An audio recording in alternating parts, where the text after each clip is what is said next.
Hey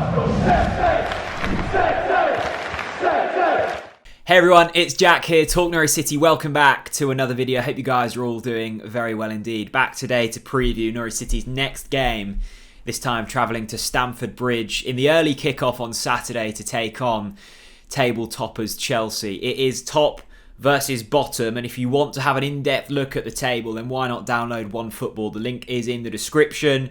I mean, looking at the table is a worrying thing to do ahead of this weekend's game. Chelsea top, they've scored 16, the same amount of goals as Manchester City, 6 less than Liverpool, but they have the league's joint best defence. They've conceded just 3 goals all season, which is actually more than we've scored. And we've conceded 16, the same amount as they have scored. So, not great to look at. A big thanks to OneFootball, as always, for their support throughout this season. As I say, it's a great app, free. It's in the description. Download it. Big game this weekend for Norwich City.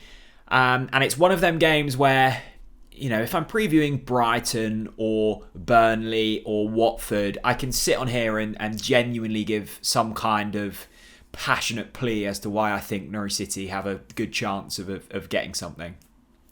It would be delusional for me to say that. I know I said on the podcast that I think we'll get a point.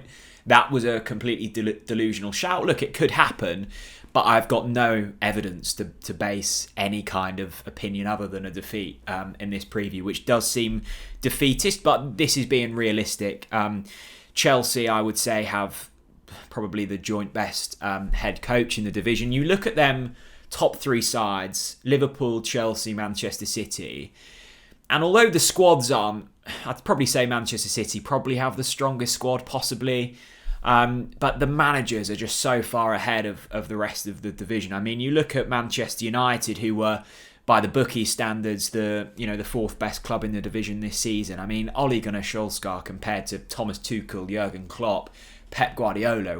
These are divisions apart, and it looks like all 3 of them sides will probably pull away from the rest this season. I mean, Brighton are in 4th at the moment, and we picked up a point against them last weekend. So you can't really go too much off league position. But I think when you're looking at Chelsea and you're trying to find weaknesses, the obvious point to go to at the moment is the fact that Lukaku and Werner both hobbled off injured in their Champions League game in the week. And you're like, okay, like Lukaku, probably their best striker. They're going to be without him. They're going to be out without Werner, who hasn't hit the ground running since joining Chelsea, but is quick, is powerful, is a threat. And then you kind of look at the replacements, and it's like, oh, they'll bring in Kai Havertz, who is a player that scored for them in the Champions League final. And I think that's what you realise when you're in the Premier League is injuries to the top sides don't really matter too much. I mean, you would argue that Lukaku is Chelsea's best player, and they're probably going to be without him. Although I don't think that's been confirmed as of yet, but probably going to be without him. And it doesn't really affect too much of what they're about. Callum Hudson-Odoi is another player who might feature this weekend. So Chelsea, I think they're in a strong position, and I don't think they have any reason to worry. In terms of Norwich City, we're trending in the right direction when it comes to defensive work. I think Daniel Farke will be happy with the progress he's seen over the last couple of weeks. I thought the performance against Brighton on the whole was good. And the performance against Burnley was one of confidence building and satisfying, I think. But now we really have to up our level and prove ourselves. It's all well and good picking up points against teams who you need to be picking up points against, probably winning the games, but that's irrelevant. That's gone now. It's the types of games against Chelsea where I think you're like, okay, where are we actually at with this? Because if we make a defensive error like we did against Brighton and let Neil Maupay in, he probably should have scored that. If you do that against Chelsea, you get picked off. So I think Farke and his players are a real kind of... it's on a fine balance this weekend because we have to be relatively defensive, obviously. We're up against Chelsea. But Chelsea aren't the most free-flowing, fluid attacking team. I mean, they've scored 16 goals this season, which is impressive. But I think when you watch them, a Tuchel side isn't going to do the same as a Jurgen Klopp side. So we have to equally give a bit more going forwards. And I think that's been the worry for me, is not only have we not been scoring goals, I mean, one open goal, one play from open... Let me start that again. One goal from open play. My speech is nearly as bad as Josh Sargent's effort last weekend.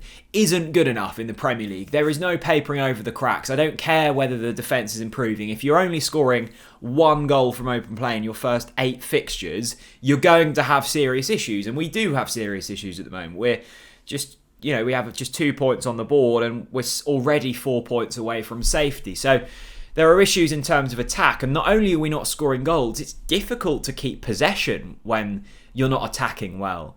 I think last weekend against Brighton, we only had 35% of the ball, which at home is unheard of for a Daniel Farke side. And I know that we're trying to do things differently in terms of shoring up that defence, but if you keep giving the ball away, as we have been, they are going to score eventually, especially a side like Chelsea. And I think that distribution from the back worries me slightly. I don't think we've quite worked out the midfield. Billy Gilmour won't be playing this weekend, of course, because Chelsea's his parent club, so he can't feature. I think Pierre Lemalou leaves me wanting a little bit more. Matthias Norman has been excellent, but we need more types of players like him. And then still, and I don't think this is the game to worry about it. I think let's worry about that in our next home game.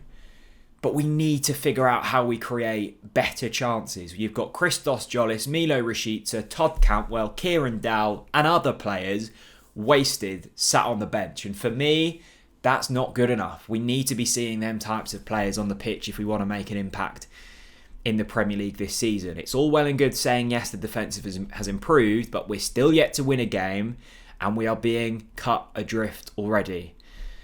So there we go. I mean, look, you can't really look too deep into this game, I don't think, because at the end of the day, Chelsea are a fine team. Yes, they only just got through against, in their assignment against Brentford, but I think Brentford have been excellent this season. They squeezed the space against Chelsea really well. Norwich have to be at the races, biggest performance of the season, and you hope that you get a point. If you get a point, that suddenly changes the complexion of things again, because yes, we've picked up a point against Brighton and Burnley, but if you can extrapolate that form and put it in against the big sides, then you really do have a game plan with that 5 at the back. And then you can maybe tinker with it with the home games where you think you've got more of a chance of winning, and you might have something on your hands there, but there's still something to be proven for me with this 5 at the back. Yes, it's shored up the defence. It's done nothing for me going forward. So, small steps, tiny bits of progress being seen, but for me, not at a quick enough rate of knots to have any chance of survival in the Premier League this season. I'd love to hear your thoughts. If you're a Chelsea fan that's come over, let me know how you're feeling ahead of this game. Is Lukaku and Werner much of a miss, or can you cope without them? In terms of Norwich City, will we play the same formation? If we do, are you happy with that, or would you like to see the likes of Jolis and Rashica in there? Shall we give it a go at Stamford Bridge? Let me know, everyone. Thanks so much for watching, and I'll see you all again very soon. Bye-bye.